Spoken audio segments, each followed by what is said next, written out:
Lev and Jules. I love these guys. And Steve, by the way. We're really happy to have Steve here. He's a USTP expert. How are we going, Lev and Jules? How are you? We're doing really well tonight. Thanks, Steele, for having us on. We're glad to be back. Yeah, that's Lev's trying out for the circus. yes. I How can are you, lift Lev? Steve up with my feet. I'm good. I was just saying I can lift Steve up with my bare feet and spin him around. He's a bit of an acrobat, so he enjoys that very much. Right, no, that's fantastic. Well, it's really good to have you guys here. Sewing Discourse is a great channel. I always love watching Sewing Discourse. You guys have a lot of valuable guests, great people over there at Sewing Discourse. I've just saw you made a Joker review. Tell us about the Joker review. Lev, go first.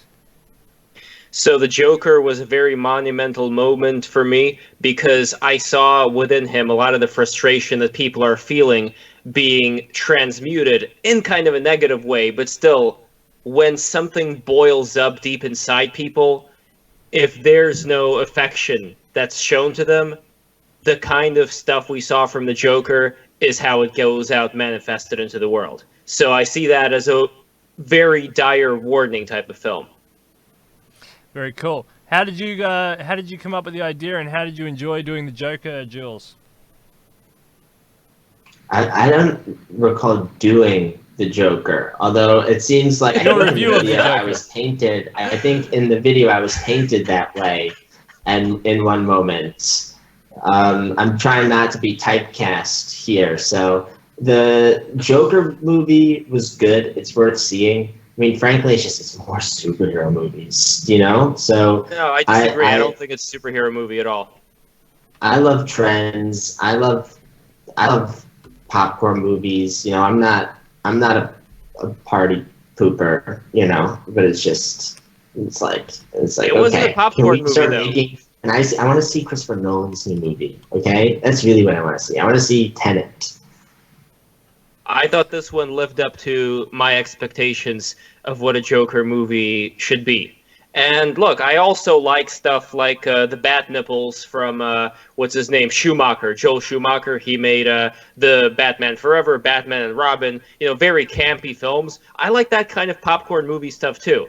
But I don't see this movie as a popcorn movie. I see it much more like Batman Returns, where we had the ugly ass Penguin and the sexy Catwoman played by what's her name, Michelle Pfeiffer, right? Yeah, she There was is pretty no hot in that. way this is anywhere on the level of the Christopher Nolan movies. It's I, just a completely different. It's just a completely different animal. It's just a completely different ballpark. It's not even the same sport, really. I think I that disagree. this one was like a Darren Aronofsky film, and Darren Aronofsky films are nothing like Christopher Nolan films. Well, I don't know what to tell you, Jules, but what we both have in common, though, is our enjoyment of having whatever we talk about being morphed into animation. So, as many of you guys may already know, whenever we produce a new movie or a new interview, I take it apart, splice it together with Pokemon footage and all kinds of things, and create these bizarro animations, which is what we ended up doing with this Joker movie review, where I took Jules and I turned Jules into the Joker very briefly by having this three-dimensional statue of the classic Joker from the animated series come into the screen, and he did this flashing of the eyes, turned Jules into the Joker, and then he rose up like a rocket ship, and he had to go back to his home planet. So that's the That was kind a of different content. Joker. But Lev is fast with the free association stuff. Keep in mind, a year of R&D has gone into our meme theory. So while Lev has recently dove into some episodes and dissected things, you can look at the origins of our channel and see different banners, whether it's on minds.com or on our YouTube, which is currently, we've changed our banner. It's memorialized on our Instagram. You can go to our Facebook and see our original banners there. Those were kind of mood boards or theme boards where we were picking things that we thought were representative of the dialogues we were trying to have and elevate. And when it comes to meme theory, I'm not sure if anyone's familiar with like CIA meme warfare, which was I found an old article in Town Hall years ago that talked about CIA meme theory. There was a leak where, and also there's just like published articles about meme warfare. I mean, this is part of what the Russian interference in the 2016 election has been about. People complaining about influence through memes, which is why you even have different countries trying to censor memes. Ali Alexander, who's been part of our brain trust and given us a lot of advice on how to build our channel, he, I think, was providing consulting courses on meme warfare. And so I think that Lev and I have worked together long enough where we kind of can share a mind at least half the time, if not a little bit more than half the time. So I know when Lev is sort of lucidly dreaming while he's awake, editing a new video and adding that animation pop, that it is representative of what we've created together. I'm like that frizzy-haired mom in this video that $1 Million Extreme did called Moms, where they commented on her saying that she's playing Saturday morning cartoons into her head, and somebody should make a custom necklace for her with the words "out to lunch" written on it. I think that I am sort of stuck between two dimensions, like the dream world and the real world, which is why, as a shaman, as a medicine man, I try to grab certain things from that world, push it into this one, but I rely on Jules for making sure that I'm actually making sense when I'm stepping out of that world into this one. So thank you, Jules, for that. It's a team effort. It's a team effort. We talk every day. We spend hours and hours refining our prototype here, which I really think is, platform ready, multi-platform ready. I mean, we've really been leaning into this. So I think we've come a long way. I'm really proud of Lev and Jules. And our guests, I mean, anyone just visit our channel, check out our guests. We have some guests in the can right now. They're not live. We got Daniel Pinchbeck coming on. We got Eric Finman coming on soon. He's a big Bitcoin guy. So it's if you want to be on the ground floor and you want to see us as a duo develop our cultural commentary, performance art show, I think it's we'd love the feedback too. It's a you can be one of the first to find a diamond in the rough here. I really do think, to puff our own feathers here, that we are underrated. So I'm excited to see us grow, along with you too, the Unshackled. I mean, Steele's been awesome for us. We loved hosting the transhumanist-party debates. Those are some of our best episodes right now. No joke. So if you like transhumanism, we have a healthy dose of that. Yeah, and Steele, thank you so much for coming on and doing those episodes. Helping me with the debates. I thought you guys did a really good job. I forgot to mention at the start. I'm going to get used to this. Detonation, where we're putting death out of business. All right, so I forgot to say that. But yes, thank you so much for coming on and doing that. I thought it was a fantastic job you did. Matt Taylor versus Jules Hamilton, that'll be infamous. Mr. Shacky and Jules versus Matt Taylor, that's an infamous moment. But the rest of it was very good. You guys were very professional. You handled the guests. The chat roulette was fantastic. You guys did a great job, and thank you so much for coming on Detonation and doing that.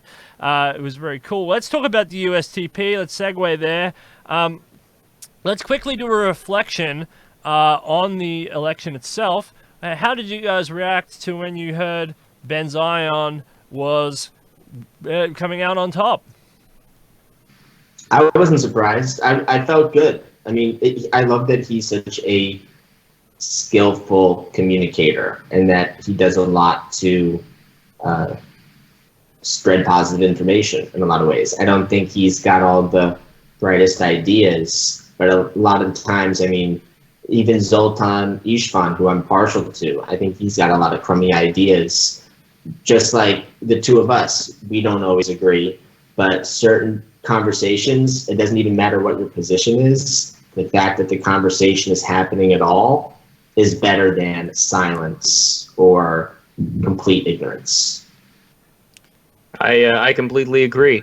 I think that people change over time, like we were talking about in an earlier episode. And I think that as long as we're all friendly with each other, rub off on each other in a positive way, ideas, they come and go. But as long as we maintain that kind of positive energy, it's going to do wonders going forward. So I'm happy that we have the opportunity to have longer discussions later on with Ben Zion and evolve the conversation further. Absolutely. Yeah, and what about the other candidates who didn't make it through? Who did you think? Did you guys check out the statistics, the voting statistics? Were you surprised by anybody? I called Kristen T. Harris, for example, the dark horse, and he was making huge amounts of ground on the other candidates. What did you think? What did you think of Haywire's performance, etc., etc.? I thought the outcome matched my expectations. Ben Zion, then Rachel, then Kristan. I remember Kristan was flexing a little, saying that he was power rated the second place guy, right? Because the way the transhumanist-party did their election, you would pick your first all the way through your ninth choice, and then so people were power ranked, so you could kind of see if you were to weight certain votes certain ways, how people's preferences were really reflected in the election. But I thought Rachel did great. I personally, I'm more partial to Rachel and Kristan than I am to Ben Zion. I think that's because of how I understand his land dividend plan, but that's not really what his campaign is about, or any of their campaigns are about. I also was really impressed. I listened to his speech at RadFest, Ben Zion, and I was very impressed when Gennady introduced him and how Ben presented himself and shared his email address and said he's really open to ideas and he wants to hear from people to make this work. So he's committed, he's campaigning, he's doing what you would want from someone who wins this micro primary. So he's won me over a lot. And Rachel's just been slugging away at this for a while. I mean, she's got impressive amplification in the transhumanist community. And Kristan, he's a dark horse because he's a journalist in his own right. And I think he comes at transhumanism from an unorthodox perspective. And I think he brings a lot to the community that people clearly agree with, because that was reflected in the election outcome. I'm happy that Verlan got some votes as well. He's the transhuman horse with the alien eyes, like what the aliens created after they combined a horse with their DNA. That's the kind of horse Verlan is. So, and it was a big shame that we didn't get to hear him speak. It was a big disappointment. I spoke to Verlan over the phone for about 10 minutes, and we both agreed to do a candidate profile, and then I never heard from him again, and I was upset because I wanted to hear what he had to say. I read his bio; it was pretty awesome. There was a lot going on in there. He sounds, I don't know. I mean, his bio was pretty packed up. It's one of the best times. Pretty cool stuff. Some pretty cool. One of the best times. Yeah, I was a little bit disappointed. I was like, oh, this was a great candidate. It would have been a lot of fun to have, talking about sentient beings all over the universe or whatever, and it would have been great. But it just didn't happen. So yeah, and I like what you said. I like John Carrots. I think him being the space guy, pretty cool, going up in the MiG. Mr. Holsopple to Project 222, who's proudly we're working in collaboration with, as you can see on the screen. Project 222 is a fantastic organization. It's a non-for-profit human rights campaign that you need to search up and get involved with, and do all that sort of stuff. Get yourself educated on what Project 222 is, because it's really good. Matt Taylor, I really like Matt. I mean, he's a big government guy. I don't agree with him all the time, but he's very, very smart, very sophisticated, very good talker, very dedicated, nice guy, good human being. And so, I like your analysis. I agree. It's unfortunate that it didn't go a little bit longer, because I think Kristen Harris was gaining a traction, and I would have seen him rise up and cause some real three-way headaches at the top there. But as we know, Ben Zion come through. So what's your plan now with Ben Zion? Are you guys going to hang around, or or is that it for the USTP? I mean, are you going to get behind Ben Zion 2020? I mean, I am behind him right now. I think what we're saying right now is definitely support. I'm big. The thing is, I'm glad he won, because if Chris had won, who knows if he would have been as dedicated as Ben Zion when it comes to promoting. I mean, that can be an unfair hypothetical to consider, because we don't even have hindsight. It's just an alternative history scenario. But Ben Zion, I saw him at Radfest. Would Chris Dunn have gone to Radfest? I don't really know. Like, Ben Zion has built a whole channel dedicated to promoting those ideas. Chris Dunn, I think, is very pragmatic and down to earth, and brings a skepticism to it that I think makes some of his goals potentially more realistic and tangible. But Ben Zion, I think, is a simulation breaker in terms of he's just got some shock value that Chris Dunn's got a good boy kind of persona that Ben Zion kind of really overwhelms, and so he's able to get more people excited than Chris Dunn. So, Jules, would you say you're a Ben Zionist?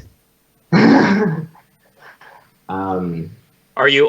Do you have your eye on for Zion? Reluctantly, I am a reluctant Ben Zionist.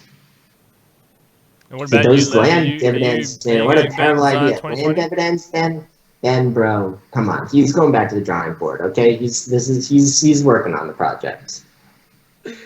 What about you? Hang on. Oh, actually, yeah. So Jules, what can Ben do to improve to capture more of your energy?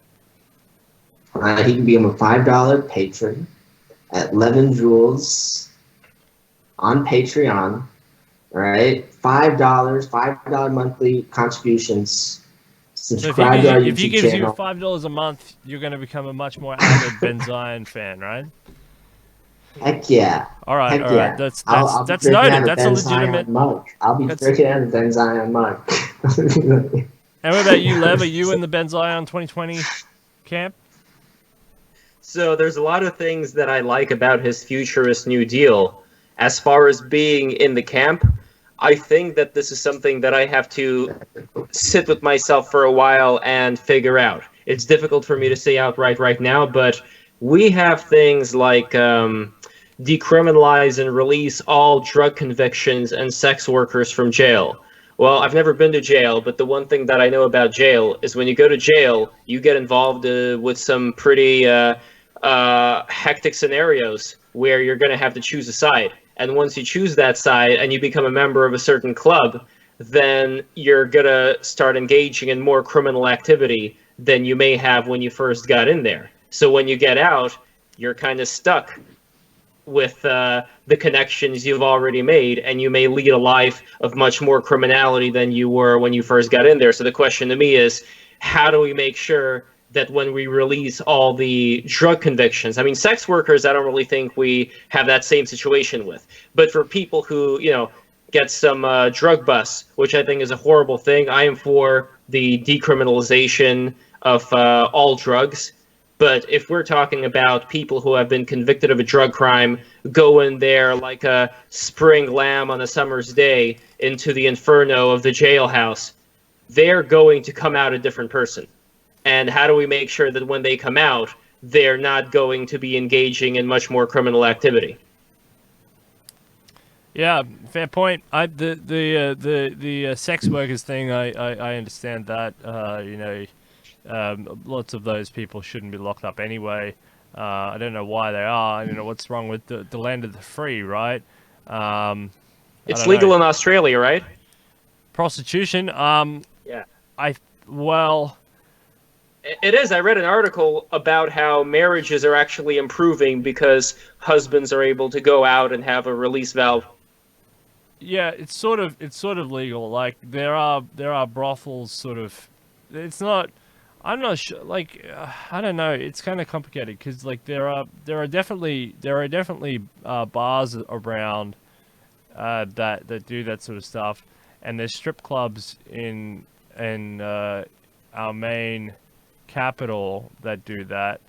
I'm not actually sure. Like honestly, I don't know. I should check that up. It's not something I ever looked up. I actually don't know. But there's always a first time for everything, Steele.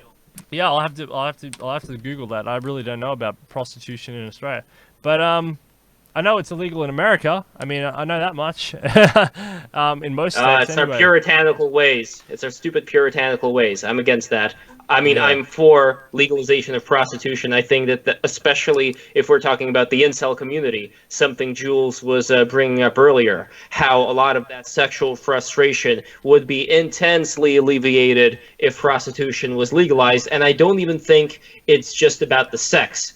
In Japan, for instance, they have certain parlors where you go into and just sit down on the thighs of a beautiful lady and just look into her eyes. And that's it. That's all you want. Why? Because we're humans. We need bodily contact. We need emotional contact. And especially for people who realize that we are all one, I don't think it's necessarily bad to pay for that. This is why it's a complicated issue, because it says here, brothels are illegal in South Australia, which is a state here, under the Criminal Law Consolidation Act of 1935, but the Summary Offences Act and the Summary Offences Act of 1953.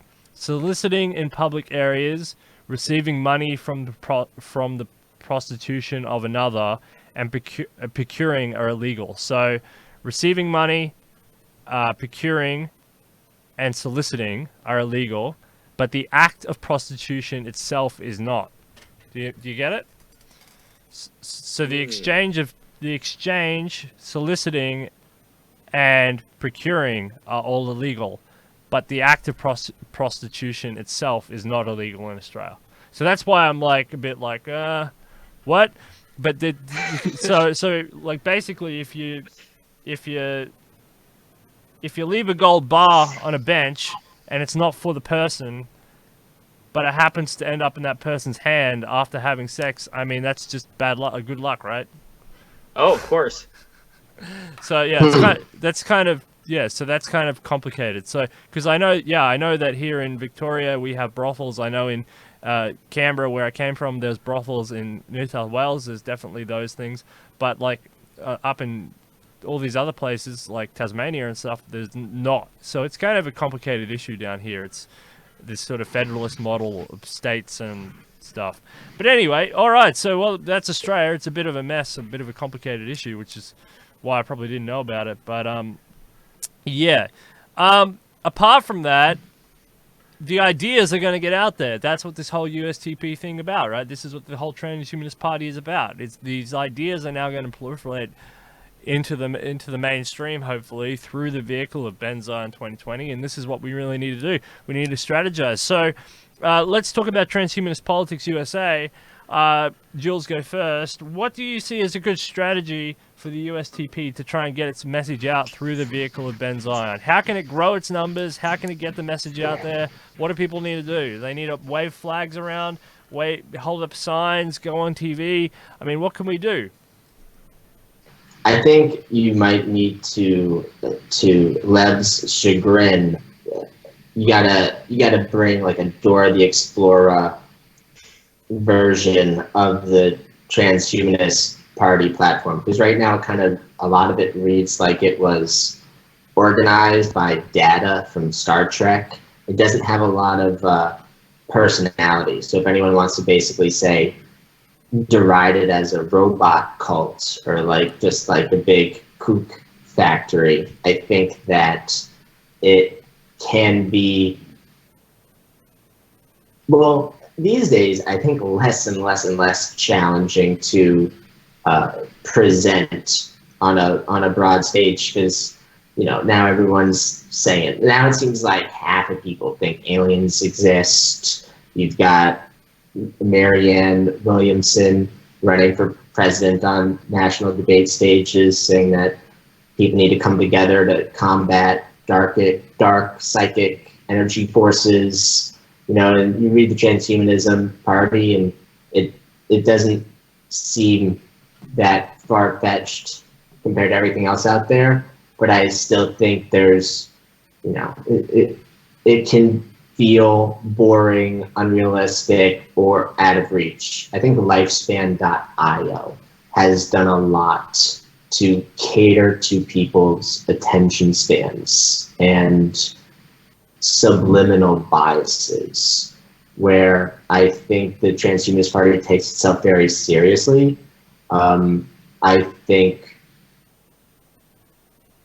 being more user-friendly to phobic people or even antagonistically skeptical people would help break transhumanism out of the fringes, which I don't really think it is, because that's the thing about the Transhumanist Party. I'm not technically a member. I might be technically a member now. I think Gennady might have just written me in, like he might have just like signed me up, but I've never like formally registered. I think a lot of people who are transhumanists aren't registered with the Transhumanist Party. Sure. Right? Yeah. Because I'm not really like politically a transhumanist. I don't think you need to politically be a transhumanist to pragmatically be one. I'm a classical liberal. I'm a right-leaning libertarian, and I think the most expeditious path to realizing radical life extension is through Austrian economics, small government, localism, right? You have to get rid of the FDA. Those are my politics, and those would be my politics whether I was a transhumanist or not. Transhumanism is just an umbrella idea set for hyper focusing on that outcome of a symbiotic relationship with robots and radical life extension through biotech. I like this point though, that because the other parties in America, the mainstream parties, the Libertarian Party, I mean maybe the Libertarian Party, but a lot of them don't really, I mean, apart from Ron Paul back in the day, I mean a lot of these parties don't really bang on about how the FDA needs to go, right? Because there's a lot of because the Libertarian Party and the Republican Party are so saturated with big government people that any of those notions are like, people shudder at them. They go, "Oh, what are you talking about? You can't say stuff like that." So I like this idea, but the thing is we're moving into a paradigm now in world politics where science and politics are getting smashed together. Secular values is coming to the fore now. There's going to be more religious people on the earth than secular people, that's for sure. But there's also going to be more technology. Why do I say that? Well, because religious people on average have more children, and they tend to be conservative, and they tend to be instilling their values into their children, which includes religious values, right? So there will be more religious people and more religious, more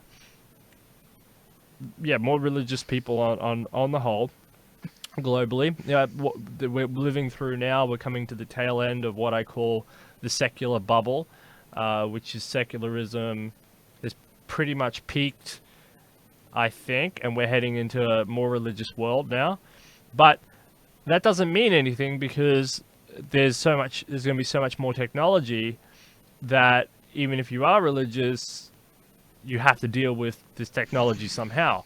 And you have to default to the people who know how this technology came about and how to use it and how to utilize it and how to maintain it. And that's where the Transhumanist Party comes in, because it's that intersection, that node between the politics and the science world, which is so important, which is so valuable. There's no other way to conceive it. Now, you can run an intersection through a main party like the Republican Party, Libertarian Party, the Democrat Party, the Greens, whoever you want to pick.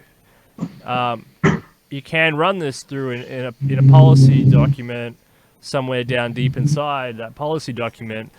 But the problem is that your party's stacked with religious people or with non-religious people who are all vying for different agendas based on different conceived outcomes. Because, like, so for example, if you're in the Republican Party and you have a bunch of evangelical Christians or something, or who believe that Jesus is coming for Israel at the end of the day, I mean, what incentive is there to actually use technology to save humankind or to navigate AI? Well, they also believe that a giant golden cube is going to land on the planet Earth, and that sounds to me like a UFO. And I was talking with Jules about all this stuff before, but I want to merge together transhumanism with a lot of the cultural, religious traditions that have been going on for millennia. Because I'm more of a perennialist in that I believe that a lot of them have a core technology, for lack of a better word, or actually that's an appropriate word since we're talking about transhumanism, as far as what humans are able to, through meditation and other ways, be able to experience. But technology, I think, is something that we should utilize as a best friend, as opposed to some enemy that gets in the way. It's all about our approach. If that was the kind of message that was the sermon given towards the more religiously inclined people, especially those who have, friends and neighbors who are suffering from, bad physical conditions, cancer, stuck on oxycontins, all that horrible stuff, I think they'd be able to have the two play along in their minds and play along well. Yeah, and I'll one of the regardless who we're going for the White House. Like, even if we're not going to become the USTP isn't going to become you're not going to get, we're not going to win. But the point is, we're going for the White House, and we're playing this routine because eventually one day, hopefully we're in a position where we can crack that building behind you and we can get in there.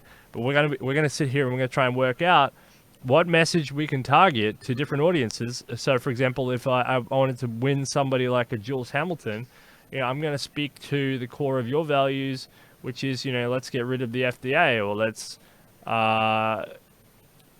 try and figure out how to crack into you. And I mean, why, like, so Jules, like, what, why are you sitting here talking about this with me anyway? I mean, you know what I mean? Like, what's attractive? Do you find anything at all attractive about the Transhumanist Party, or do you think it should just go away and that there should be, that there's more traditional methods in order to get this message across? No, I'm very active in the transhumanist community. It's I'm not attacking you personally. I'm asking you about if the Transhumanist Party is like, let's say I'm not sure how many people know their Warhammer 40K lore. So if the Transhumanist Party is like the Ultramarines, like the Space Marines Ultramarines, I feel like I am at this moment a vindicator.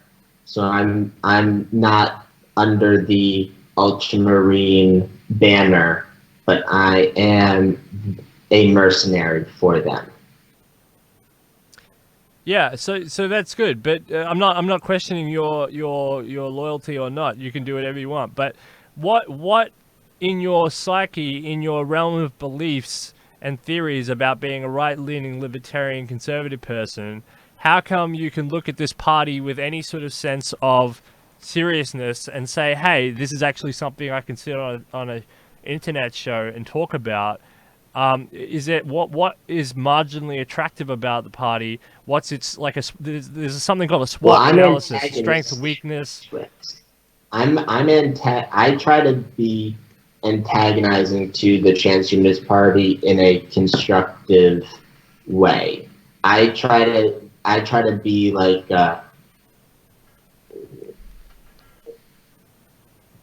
who do you hire to test your product before you mass ship it? I try to be a real consumer of the transhumanist party and platform, and I No, do I'm it. not. I'm not questioning I'm not questioning you yourself. That's good, right? Everything you're about to say is good. But what I mean is, like, if I took you out of as a sample, right, as a sample person out of a population, I was on the street, right? We're on the street, and I say, "What are you?" And you say, "Right-leaning, conservative, libertarian." Then I say, "Here's a transhumanist party," and you looked at it, and you say, hey, I like this and I don't like this. I mean, what do you like about it and what do you think is silly and bad about it? Because what I'm trying to do here is I'm trying to extract from you what we can do to improve to make it more appealing to people like yourself. Especially now we have two life extensionists, like we're very life extension heavy right at the top. Charlie Cam and Ben Zion are both life extensionists.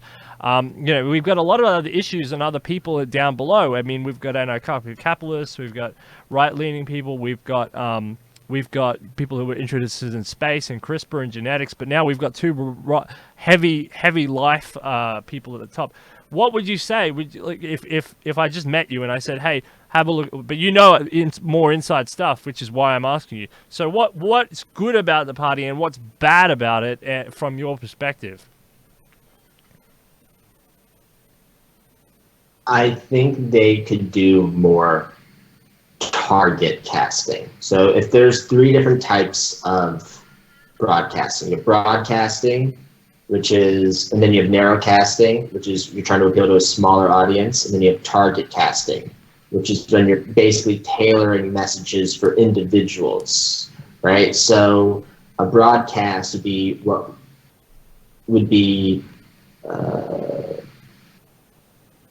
mainstream media through your cable box. This would be a narrow cast. A target cast would be like tweeting under someone's replies, like being like, hey, Kanye West, like, I think this is a great idea. That's a target cast.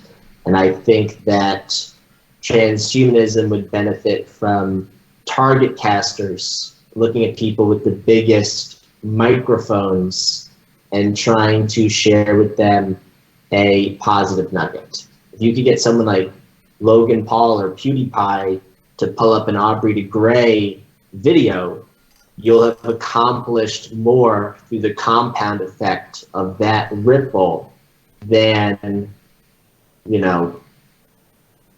sort of focusing on narrowcasting the people that are already like just preaching to the choir, basically. Yeah, and I think the transhumanist party does a lot of preaching to the choir.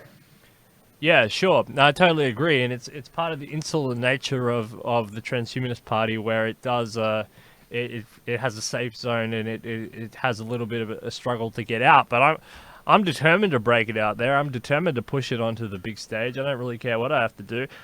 Lev, same question essentially. If you're looking at the party and you strength weakness analysis, what do you like about it and what do you not like about it? you know, from whatever angle you want. I mean, this idea about narrow casting and typecasting was a good idea. You know, what's attractive about it? Target casting. Yeah. Target casting. Yeah, sorry. What's it's a really good idea, Jules. What would you say? I think that most people, like I mentioned before, are concerned about their loved ones. If there are different chemicals that are going around, and especially in much more industrialized places, people want the idea of living in a healthy environment, which is why I think a lot of organic food has taken off. People see that label, whether or not it's actually made in the same way that something that you get off the farm is. I don't know. I don't know if there are any loopholes there, but people still buy it. I think that if people know that there are movements that are going to increase the likelihood that their friends and family will live longer and will survive and will enjoy life, having that emphasized more and having there be a call to action to get a lot of these doctors who, like, for example, let's say there was somebody who has, I don't know, like prostate cancer, right?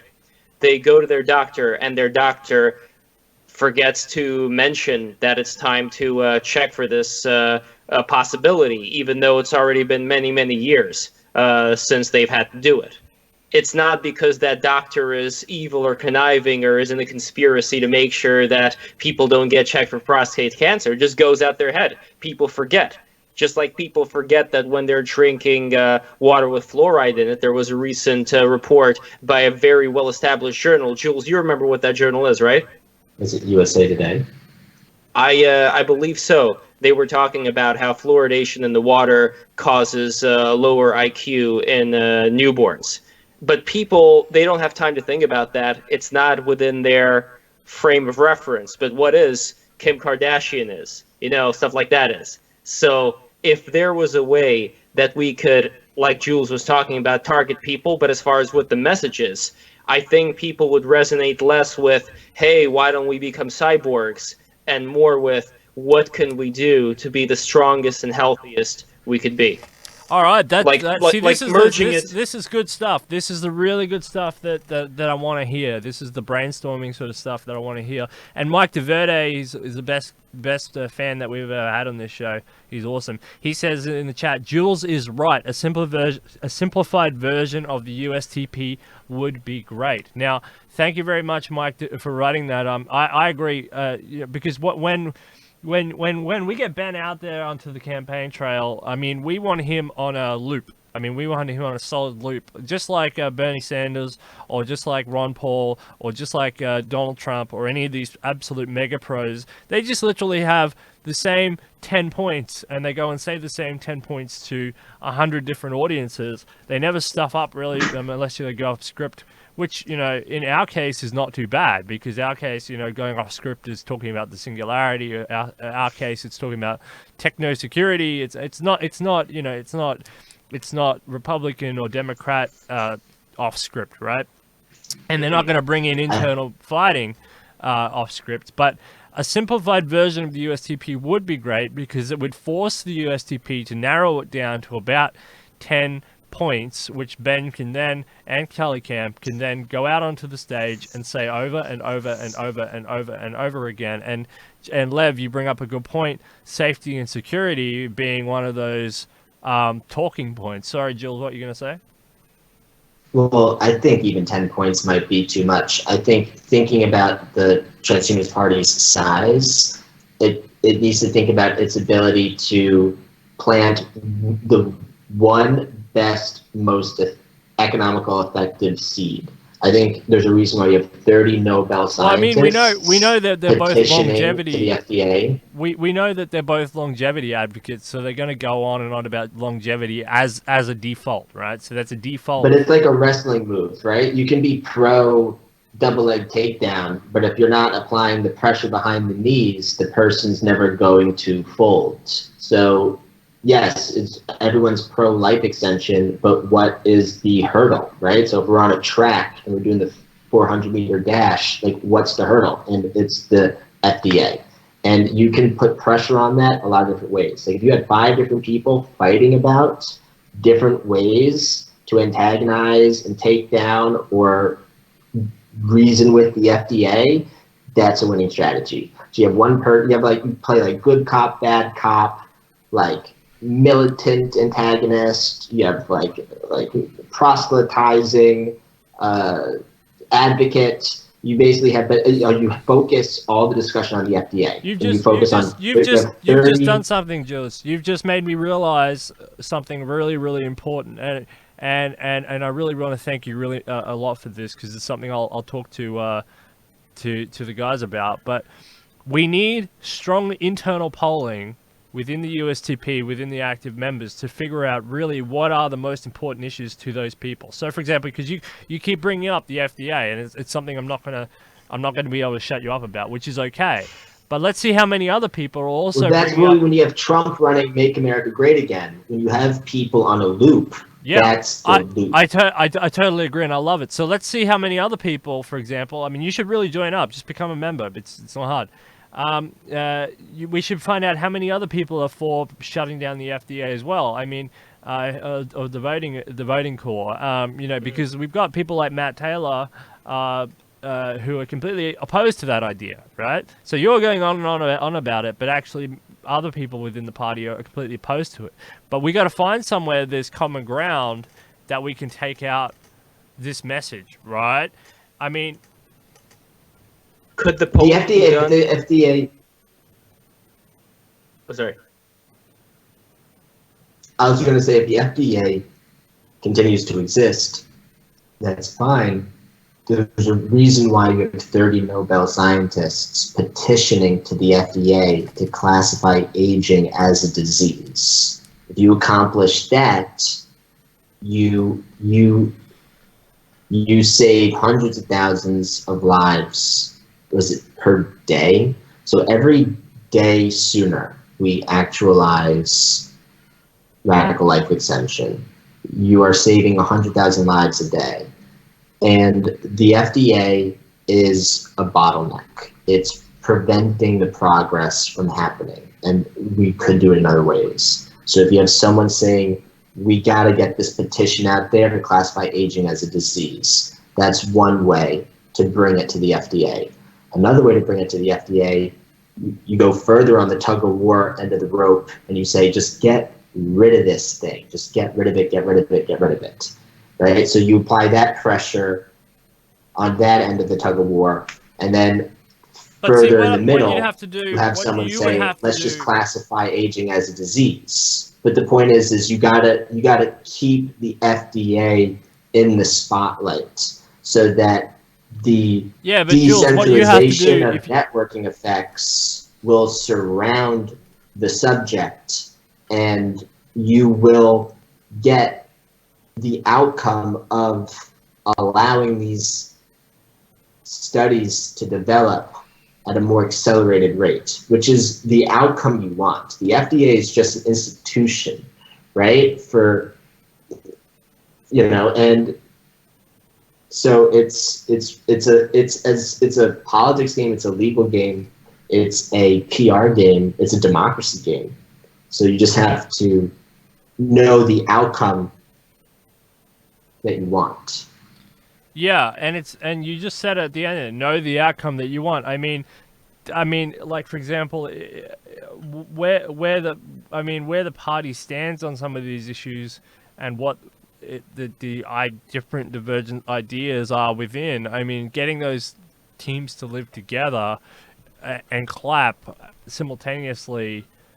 What if Matt Taylor's idea or something of an expanded FDA comes through? I mean, you wouldn't be too happy with that, right? But that's their ideas, right?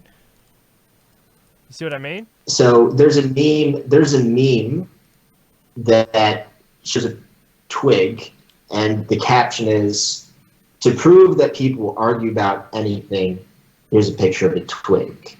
And then in active meme pages and curation accounts, you'll have hundreds, if not thousands, of comments of people assuming an argument position about twigs or something, and they're biting at each other, and they're like replicating some kind of piranha pool or something. But it's that kind of energy in the subject. It doesn't even matter so much what a person's position is, as long as they're talking about it. So that's my opinion about the transhumanists' role with supporting or antagonizing the FDA. Okay, so instead of focusing on the policy, because the Transhumanist Party, it's you know, I just was reading what we stand for, and the very first line of what we stand for is the U.S. Transhumanist Party is focused on policy rather than politics, as it's conventionally defined, which is fine, right? And our policy would be, let's say, get rid of the FDA. Mike DeVerde is also saying in here the USTP needs a hook. Super longevity, super longevity, super longevity. Yep, aging as a disease is a key, right? So, thanks, Mike, for writing in that. But, like, so, you know, as a slogan, as a policy slogan, I mean, if we could hijack and turn this aging is a disease motif into a party slogan, an unofficial party slogan, you know, this thing. Like people don't like the word disease, though. Even the mention of negative things like that. That is but that is the right messaging. There are 30 Nobel scientists petitioning for that legal classification. Lev, what did you say? What were you saying? Well, I'm just talking about the way that it sounds. It's accurate, but if we're talking about words and the way words have an effect on people, something like the word disease, it's similar to the word moist. You know, like it's just. I disagree. So let's go back to Jules. Jules, so you're saying all these Nobel scientists are saying this. I mean, is there a photo opportunity? Is there a way we can get Ben up to any of these scientists, put them all in a room? I mean, this is what we have to do if we're going to play politics, right? I think that is a great idea. Would be talking to any one of those, if not all of the Nobel scientists, petitioning to get aging classified as a disease. And I could have conflated two different initiatives. That might be the one to pass a pill through the FDA that's supposed to benefit anti-aging. I do also know there's a band of Nobel scientists petitioning to have aging classified as a disease, but it's the same. It's all the same initiatives, and it's always contending with the FDA. And so I think a lot of people. So we need to hijack this. We need to make it ours. Aging is when you think aging is a disease, you need to accept it. You don't need to hijack it as much as that is the seed that you want people amplifying. So, and if it's not that, a good starter is anything that deals with the pro-aging trance. So sharing Aubrey de Grey's videos, I think, is very user friendly. I think he's maybe the best communicator. David Sinclair, George Church. I think if you try to stay in a narrow pocket and just really lean on the strengths of the transhumanism message, because you have to think about not preaching to the choir, but appealing to the most antagonizing skeptics. If you can get a PewDiePie to share a George Church, a David Sinclair, an Aubrey de Grey, you're going to be clearing an open field, right, for quarterbacks to throw to their receivers. I think if you start going heavy in the Ray Kurzweil, merging with the robots direction, it's a little bit cart before the horse. And you have a lot of people in the Transhumanist Party thinking about haves and have-nots. They're sort of, in my view, falling for the Animal Farm trap, as in they see this stuff's potential around the curve. They're worried that they're going to be left out and they're not going to have a chance. So they're thinking about socializing it before it even exists. And I think the problem with that set of priorities is you're likely setting yourself up for a matrix scenario where you are literally like livestock. You're going to be siphoning your energy for an insider class that will have this stuff only for themselves. Because if you look at the history of socialism and big-scale federalism and big government works, if you look at what's going on in China, you think when China has their life extension therapies, they're going to be giving that out to everybody? No, because I think what a lot of the people in the transhumanist party are advocating for is a step-by-step road to variations of what they have in China. And I think they're falling for that because the messaging that leads you there is, we want everyone to have it. Like, we want to socialize it. It should be free. Like, you shouldn't have to worry about watching someone else get this life extension tech and you can't have it, right? So I think that fear is making people focus less on making sure that this stuff happens and exists at all, and worry less about, like, I would be very pleased if this stuff became possible tomorrow and I wasn't able to afford it for 15 years or something. Like, I understand that I'm young, I'm in a certain demographic, and these are the challenges. Like, this is a big scale manufacturing engineering problem, and I think a lot of transhumanists really lean on their optimism, and they're not thinking pragmatically about the challenge of actually making this happen and what problems there could be along the way. Yeah. So it's very interesting. Yeah, a problem at a time. Yeah. Yeah. So sorry. Go. Yeah. Go. No, sorry. I was. So Mike's saying in the comments, the economics arguments are killing interest in the USTP. The USTP should never talk either libertarian or socialism. It's a huge distraction. Lev, what do you say to that? We can just have the conversation with the Nobel Prize winners. I think that would be a good start, but I also think that people are going to have to think of how certain things are going to be implemented, or how certain things aren't going to get in the way of those things being implemented. I don't think it's possible to not have that conversation at all, but I do agree that a good priority would be, like Jules was saying before, let's interview these experts who are talking about how aging is a disease. The only thing that I would also add to that is, while that could be the conversation that's taking place and takes place in people's minds, the actual slogan, like the "Just Do It" Nike slogan or "Make America Great Again" slogan equivalent of what we're trying to do here, I really think it should have a very positive overcome. What about make aging history? It's not bad. It's not bad. It's I think it's pretty positive. See, I just don't want people to think of having a disease when they hear the word disease. It may not be as big as I'm making it. I do want them to think well, that. You're trying to scare people, aren't you? That's you're trying to say. I do want people to think that. I want people to think of aging as a disease, because that's what they have.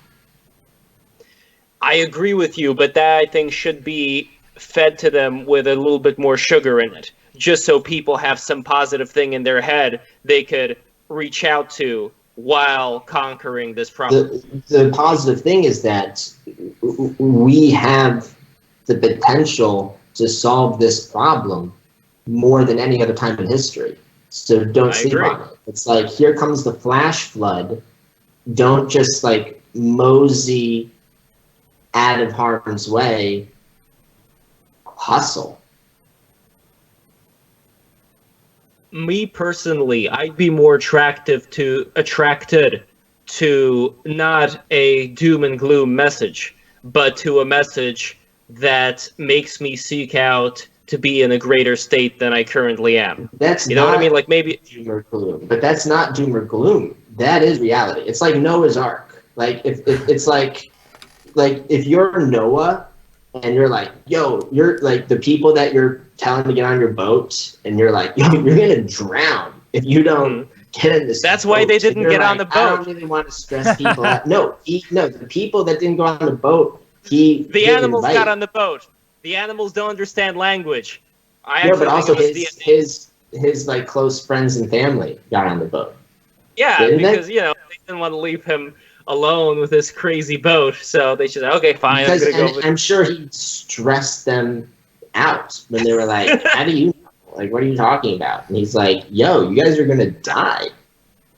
Well, that's what I'm saying. I think positive marketing in order to get people out of dire straits has a very good therapeutic effect. I think that people repel themselves away from bad words they don't like to hear. That's all. Yeah, but that's part of the battling the pro-aging trance, because a lot of people are on this soma, right? They're on this ideological soma. This is another good one. You keep saying the pro-aging trance, which is I heard from Dr. Dan Elton one time, and then you've said it many times. I'm not sure where it originates from, but this is another good one. The pro-aging trance. If we can get that message out there and associate that with the USTP, that might be a good one to promote as well. Lev, do you have any problems or issues with the pro-aging trance? I think if it's done as a You're an animator. You're an animator. That's Lev. What I was about to say. Well, you could make a very beautiful animation about how people are all zombified, going through birth to death in the pro-aging trance. I mean, you could make a great thing. And there's the transhumanist-party, which goes, hello. You don't have to do this anymore. This has the vibe of that Apple commercial. Do you remember the Apple commercial with that girl with the hammer that spins the hammer onto that telescreen? No, I live in Australia. We don't really have that Apple stuff. It was like a parody of 1984, where people were sitting down watching the screen with Big Brother's face on it, and then this girl ran in and just smashed the screen with a hammer. Apple. Oh, I've seen that, but I've seen where have I've seen parodies of that parody. Yeah, actually. Yeah. Yeah, I think Futurama did a parody of that. Inception parodies. Yeah. Mm. Well, anyway, aging would be our 1984 then. How do you figure? Well, in the sense that we should have a rebellious figure that stands up against this state that people are in. In other words, have some kind of a mascot. Can you make that video? See, that's what I think you don't need. Could you just use that clip of 1984 and then have like you need like put the USTP there and he just throws it and it's like that's the pro-aging trance? Could you make that for us? If it's done right, I think it would attract a lot of people. Let's see. I'm gonna grind the gears a bit in here and see what comes out. I think Lev might be more interested in opening people up to the possibility of reincarnation and an afterlife, and so I think Lev's transhumanism is. I think Lev would like to be here as long as possible, but I think Lev derives a lot of peace and harmony, internal harmony, thinking about it not being lights out when it's done. And so I think that takes some of the spurs and intensity away from him, but also makes him a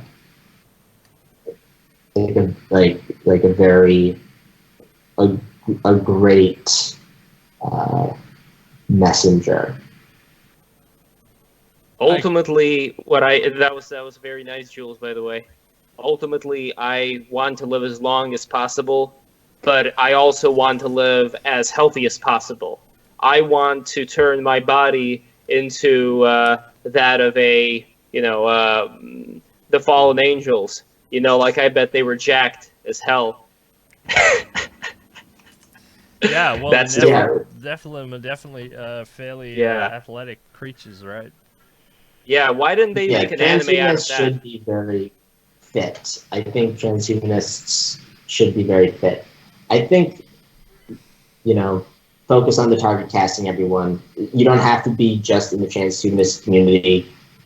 Breaking someone out of a pro-aging trance, like, can take a long time. And I think this is a challenge a lot of people can find, where it's a lot more comforting to preach to the choir than it is to kind of grind your gears trying to break through to one person. It could be a family member, it could be a public figure, it could be someone who you see as like a challenge. But if you've ever tried to persuade anyone of anything or open anyone's mind to anything, you can realize that, you know, different ideas take different amounts of time, especially when the person you're trying to share an idea with, how closed or resistant or antagonistic are they to what you're saying.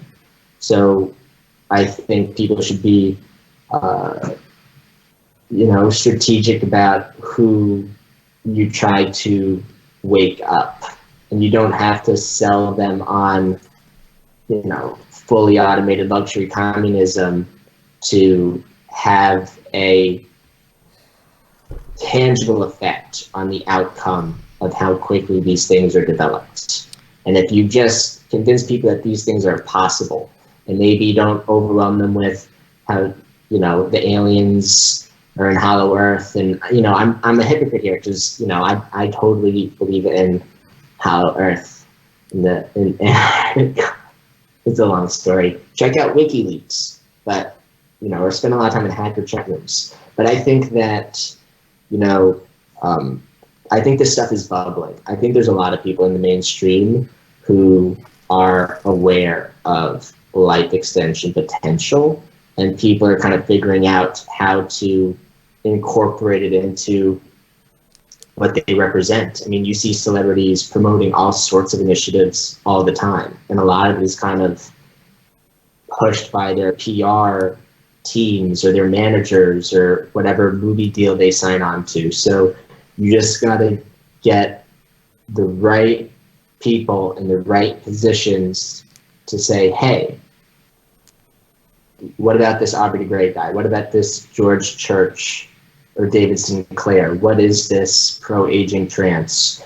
Why are some people arguing aging is a disease? Anybody could run with those on Google, and you can rest assured that the outcome will be positive. If you start talking about the cyborg stuff and the alien stuff, and you want to become a furry and you want to be a dolphin, and a lot of people are gonna just call BS and just see you as a snake oil salesman, and they're not gonna think you actually have a pragmatic plan of action.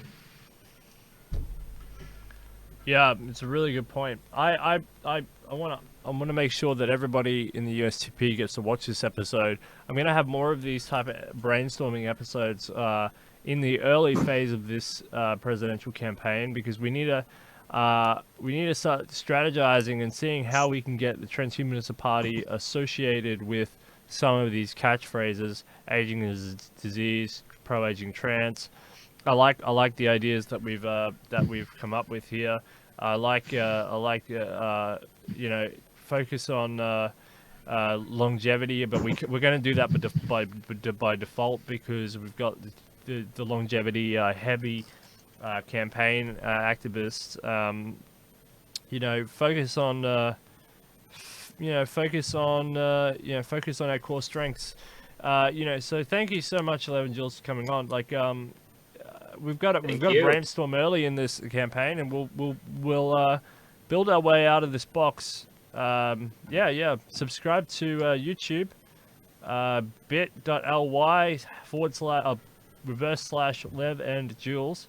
Go and do that. Go and do that right now. And you can see the Twitter handles We want 2 subscribers here. 2 subscribers is what we're looking for from this stream. Come on. If you're there, subscribe. Legend Jules on YouTube. Yeah. Come on. Hit the subscribe button. Yeah. And thanks to Mike DeVerde for writing in the chat all these interesting points as well, because Yeah, we'll keep planning, we'll keep plotting behind the scenes, and then when we're ready, we'll formulate something. But also, if you know if you're in the USTP and you know someone who builds banners, or you know how to access some big banners, I mean that would be really great. Because if we can get a big banner with some of these slogans on it, that would be great to have Ben standing under the big banners. It's all about name recognition, brand building at the moment. We can do some of this stuff. So, yeah. So, this episode is really important for especially Ben, Gennady, Pavel, and some of these others to watch. To know that we're brainstorming and we're going to keep brainstorming. It's hard. It's a small party, not many resources, but there's a huge potential there. And Jules, your idea of talking to Nobel Prize winners, I think this is absolutely astonishing, because we have the science networks where we probably can access some of these people. We probably can, and we can probably make that happen. And once you knock one over, I'm sure they know the other ones, and you could all, we could get through 30 in by 12 months or something. I mean, I don't know. Well, we could try. You got to get the youth to believe it. You need the youth to be aware before their optimism is crushed and kind of snuffed, which I think is I think happens to a lot of youth. I think a lot of youth has a lot of energy and a lot of I can accomplish anything, and then I think they get kind of stifled. And I think if transhumanism is able to share that optimism through hey, remember, this stuff is possible, it's worth fighting for, I think that their fire will be cultivated within them, and they'll find ways of decentralizing solutions just through the nature of the human spirit. That was well said, Jules. Yeah, definitely, very well said. Anything else from you, Lev? Anything else you wanted to say about strategies, or USTP, or the campaign, or your program, or your channel, or what you plan on doing, or anything? We want to bring people together, talk about transhumanism with people who before had absolutely no idea that this exists, which I think there's a lot of potential transhumanists out there. They just don't know it yet. Yeah, exactly. All right, well, thank you very much, Lev and Jules. Remember to go subscribe to these guys. Detonation, we're putting death out of business. That's our new slogan here. That's a good slogan. I like that. Yep, Detonation, putting death out of business. Because it's been making too much money for too long, and we want a slice of that pie. So let's do it. Thank you so much for coming on, and we'll keep brainstorming, and we'll see you around again soon. And all the best with your channel, and we look forward to seeing all the cool stuff coming out. And if you haven't seen the Joker, go over, check out the Joker. Check out the Joker review that you guys have done. It's a fantastic. The greatest Joker review. It's an amazing Joker review, and also please donate to us on Patreon. $5 a month. It'll be well worth it. Just 2 subscribers. Check out the Joker review. Patreon. Thank you, Steele, so much. All right. Thank you. Thank you, Lev and Jules. All more coming to you all this way this week. Detonation, putting death out of business.